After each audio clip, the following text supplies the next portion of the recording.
everyone. Welcome. This session discusses the mindset of a researcher when doing research. We're going to start with some introductions between Catherine and I, and then we'll get into suggestions for a positive research mindset.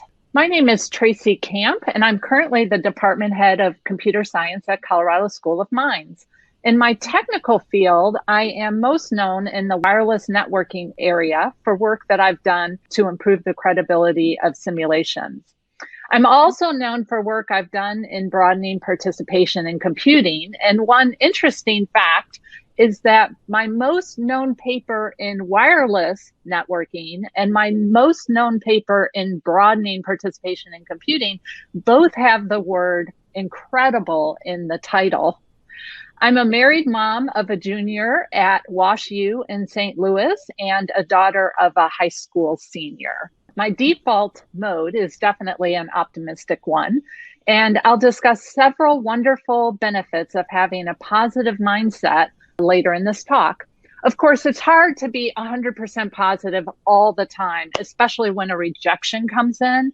Thus, I always allow myself a few days to be sad when that happens. And I admit that the sadness usually involves some cursing out of the reviewers. Clearly the reviewers are clueless, right? But after that initial emotional response of a rejection passes, then I get down to business to figure out what went wrong and what I can do to improve for the next time.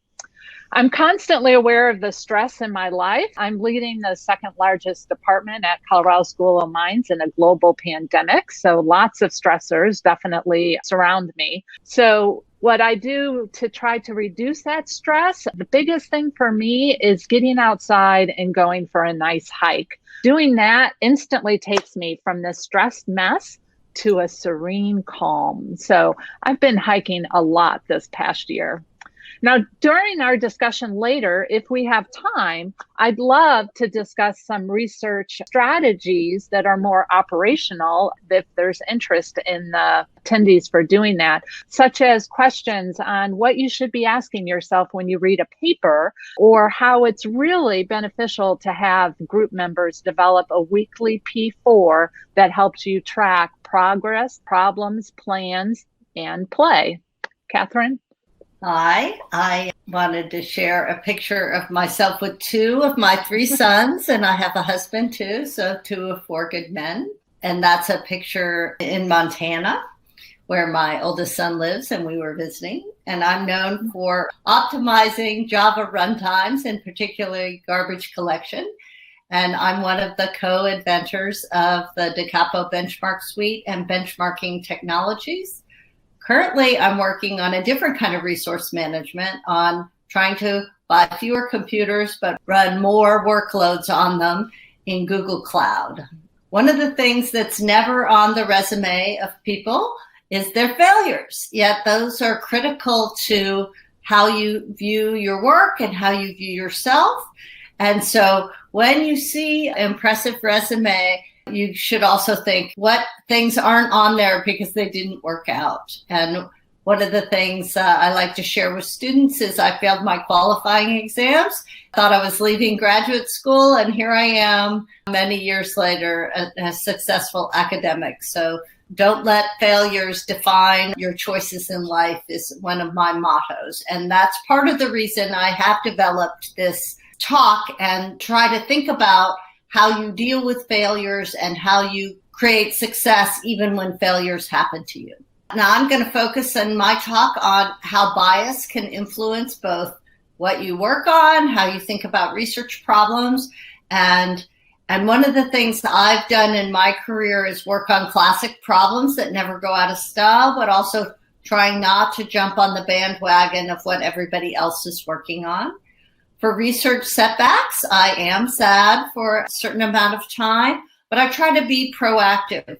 For example, after I submit a paper, but before the reviewers have given me their comments, I do my own comments on my papers and what went well in leading up to that submission, or what I wish had been in the paper that we didn't have time to do, and thinking about how we can both improve the process for the research work for next time we submit, and also for thinking through the things the reviewers might criticize. Since I do have my ups and downs, just like everybody, I have to manage my emotions. One of the things that's really critical for me is exercise. Just like Tracy, I exercise every day. I like aerobics classes, and I'm about to start dance aerobics because I've had my vaccine, so I'm super happy about that. And then getting enough sleep and eating well. For inspiring my creativity, I try to have unscheduled work time where I don't feel rushed, and that usually helps me a lot. And unfortunately, I spend a lot of time in video meetings these days, and I'd like to not say that I still have to do this on weekends. It's a lot. So today, we're going to first define some characteristics of a research mindset, and then we're going to talk about how different parts of your mental model map into those. So in this talk, this isn't all aspects of a research mindset, but some of them, we want to teach you to be self-reflective and to examine and counter your biases, both in your personal and work life, but also in the problems you choose. You want to, in order to grow and keep advancing and learning new things, some things aren't going to go right. So what can you take from those failures and how you can turn them into something productive so you learn a lesson and it's not just a disaster that you don't want to think about. And then we're going to talk about learning emotional resilience. In particular, we're going to focus on the fact that in your research life, some things are predictable. You will do poorly on an exam. You will have bad ideas. You will get papers rejected. And so because these things are known, you can develop strategies for dealing with them, which help you recover from failures and turn them into successes. And then this will help you learn and innovate technically because you'll be in control of your mind and your emotional skill set that you're bringing to problems. So what we're going to talk about today is 3 different kinds of concepts for your mental state of doing research. We're going to talk about cognitive bias and how it influences creativity. We're going to talk about a mindset called flexible optimism for perseverance so that you don't get discouraged by your setbacks. And then we're going to talk about what's called growth mindset, which is how you don't think you're done and you're either smart or not smart, but instead that you have opportunities to grow.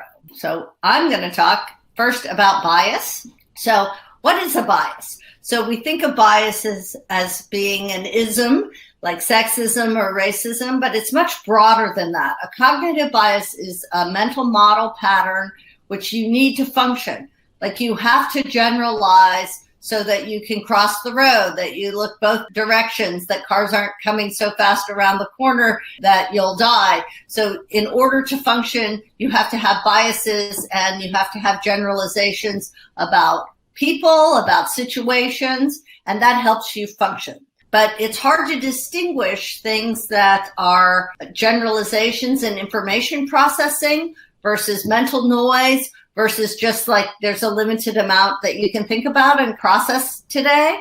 And then also what influences choices you make are both your emotional state, like are you in a good mood or a bad mood? And so that helps you interpret things around you in different ways. And then you have moral motivations. You want people to behave well. So you either believe they are behaving well, or you have a pessimistic outlook on their behaviors and you say they're always behaving badly, even if they're just doing something neutral. And so those social influences can affect you too. So here's a list of different kinds of biases. But in research, I want to talk a little bit about framing and bandwagoning. So bandwagoning is everybody's working on machine learning. So that's obviously the most exciting area. And so I need to work on machine learning too. And so everybody starts moving in the same direction in a research community. And so one of the really critical things in research is to not get on the same bandwagon as everybody else, is to look forward or buck the trends, and that can really help your work stand out. And then also like the Dunning-Kruger effect, which is newbies overestimate how much impact they can have and their good ideas, and experts underestimate how much influence they can have and if they can create something new. So that's definitely a phenomenon that I've had. And then the last one I want to talk about today, although all of these are important, is that if something is unusual or surprising, you tend to remember it even more. All right. And so then that can bias you towards the unusual thing at the expense of what's more usually true. So think about that as well. So the creative thinking for research is noticing when you're falling into something that's just like going along with the trend, or you've learned to do it one way, and so now you think it can only be done that way. And so one of the things of creativity is really trying to step back and think outside the current boxes that you're in. And then how do you do that, though? Because that's super hard to do. And one of the thinking fast and slow is your first response is based on your bias. So one of the things about trying to counter and be outside the box is this concept called slow thinking and fast thinking. What's your first response is usually based on your biases. So how do you counter your biases? Well, you go back and you re-examine, why am I thinking that this is the only way to do this, solve this problem, or this is the only way this person behaves? And here is where slowing down really can help you. Now we're going to change topics a little bit. We're going to talk about when things happen to you in life and real life. So right now we're in the middle of a pandemic, an unpredictable, by most people, world event. And you have local events that can happen in your neighborhood, good and bad, your family and friends, relationships. There are lots of things that aren't under your control, including different health issues. But your response to these good and bad events is really part of your mindset. And so how do you control your response is one of the things that Tracy's going to talk about. But the thing I want to focus on here is very predictable that you're going to have both good and bad things happen to you in your research life. And so because it's more predictable that both good and bad things can happen, then you can prepare yourself mentally for these good and bad things happening. And so this is just a list of some things. You can have a good research idea. You can have a bad one. You can have your paper gets accepted, your paper gets rejected. And so these are just a few of the things you're almost guaranteed in your research life that you will have both successes and failures. And so you should prepare yourself for these. And so now Tracy's going to talk about how you prepare yourself for these good and bad events. All right. Excellent, Catherine. Thank you. So as Catherine talked about, life happens. How you interpret good and bad events is definitely under your control. So over the next few slides, we're going to be talking about the benefits of staying positive. And I'm hoping all of you will learn and execute the strategies to overcome failures and obstacles, as well as learn and execute emotional resiliency strategies to manage yourself in times of stress and failures. So many of the next slides come from a book called Learned Optimism. Learned optimism is a concept from positive psychology, which argues that we can cultivate a positive perspective. There's also cliff notes on the book if you're looking to, just get a quick read on it at a website, positivepsychology.com. So I encourage you to check that out. So let's talk about pessimism and optimism. So by definition, optimism is the hopefulness and confidence about the future or about the successful outcome of something. Pessimism is, of course, the opposite. It's the tendency to believe that the worst will happen. It is a lack of hope and a lack of confidence in the future. So can optimism be learned? So that's the good news we have for you today. Yes, it can. That's the whole point of the Learned Optimism book. That is, we can change our attitude and behaviors, mainly by recognizing the negative self-talk that goes on in our head. So a couple other questions on this slide to consider. First of all, is optimism a biased view of reality? No, it's not a biased view of reality. Instead, it's how you view the world, how you look at the world. Is the glass half empty or is the glass half full, for example? It's either half empty or half full on where you put your focus. A second question to consider is whether optimism is always the better choice than pessimism. Well, certainly you don't want to be so overly optimistic that you're unrealistic in the thoughts that you have. So there's certainly a balance here. There are several research studies that have shown the immense benefits of optimism. For example, optimistic people are less likely to develop high blood pressure than pessimists. So that's a good thing. Second example, students with higher optimism are more likely to have higher GPAs. So that's a good thing. And third example, optimistic employees in one research study done with MetLife employees, the optimistic employees sold 31% more than the pessimist employees. So again, there are several benefits for being optimistic. And good news, again, optimism can be learned. It's just a strategy. So let's talk about the things you need to consider in this case. There are 3 cognitive distortions that determine the way that we understand our experiences.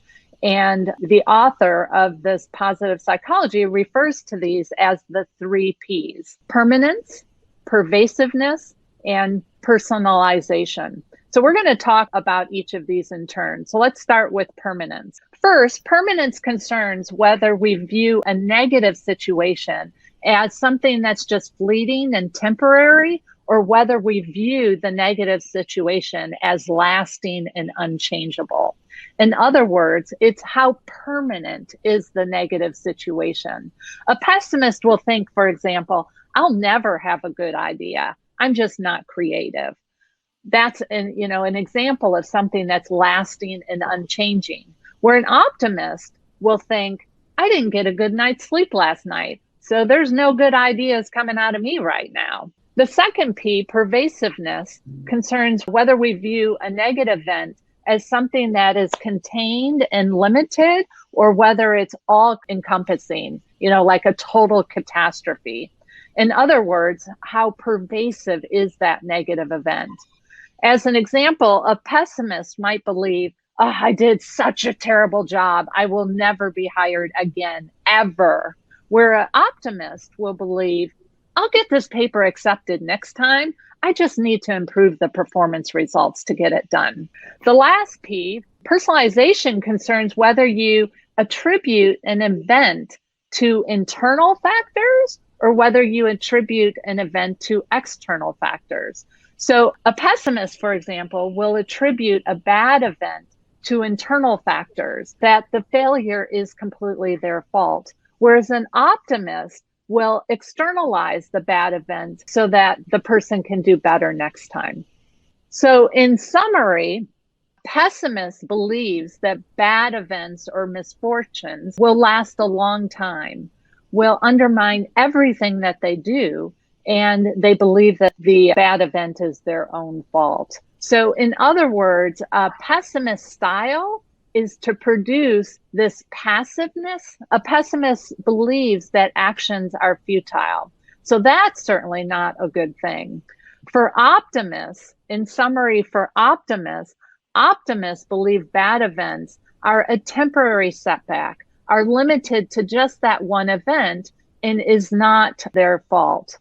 So in this style, it produces action instead of being passive. And more importantly, optimists will even try harder after a defeat that has happened. So let's talk about a few delusions.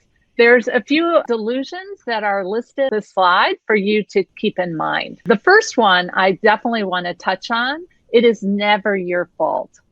If you believe that, then of course you're being delusional, right? Sometimes things are your fault. So there's other delusions on this slide that I encourage you to check out. The last one I think is also interesting. Success favors the most talented.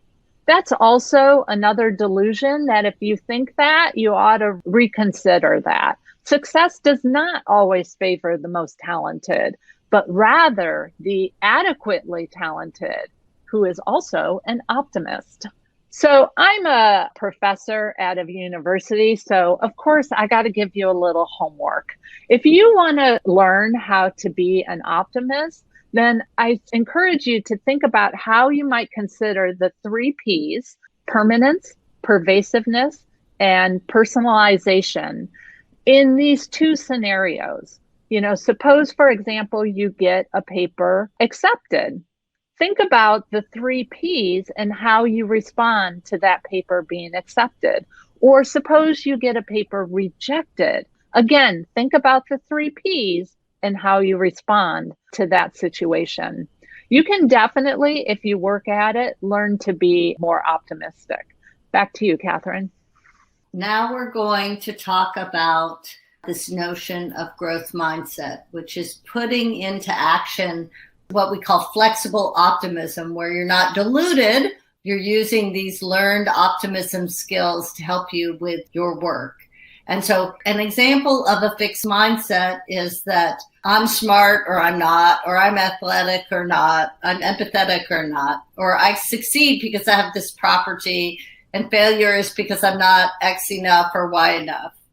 And so the growth mindset by Karen DeWick at Stanford and her colleagues have been developing how you think about, if I work hard, I can learn X. And one of the most compelling examples of this as a parent and a professor was that, like, when you're in 3rd grade, let's say you're a super smart 3rd grader, and people are telling you all the time how smart you are, you still have a lot to learn. And if you think you're smart and you don't have to do anything else just because you're smart, it leads to not working hard enough and not working to learn new things. So this growth mindset is, I can learn, I'm capable of learning, and if I work hard, I can learn all sorts of things that I didn't know about.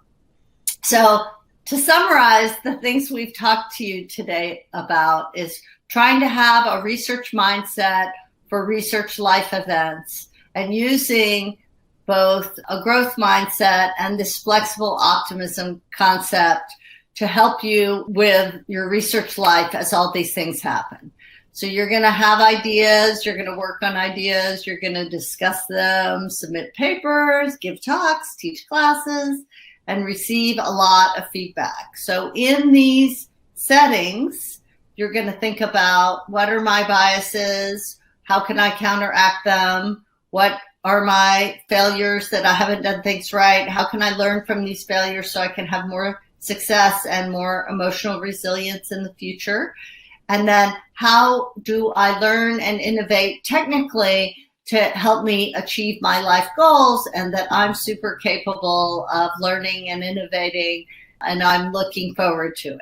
So although Tracy gave you one homework problem, we have a bunch of other ways to reflect on some of this information and understand in our resource section that's available to you in the organization. Here are a few of the resources that can help you understand this material more in depth. We've just touched on decades of research in emotional resilience and in the growth mindset. And I want to thank Samuel Kunevs, who's a professor who saw me give a talk on failure, that failure is part of what motivates me, and I learned from it. And he had a bunch of these materials, and it's really inspired this whole section of talks and combinations. And we also worked with Lori Pollack to develop some of these slides, so we want to thank her. So that concludes our prepared remarks and the video portion. And now we're really looking forward to chatting and answering your questions in person, one-on-one. Thank you so much for attending this session.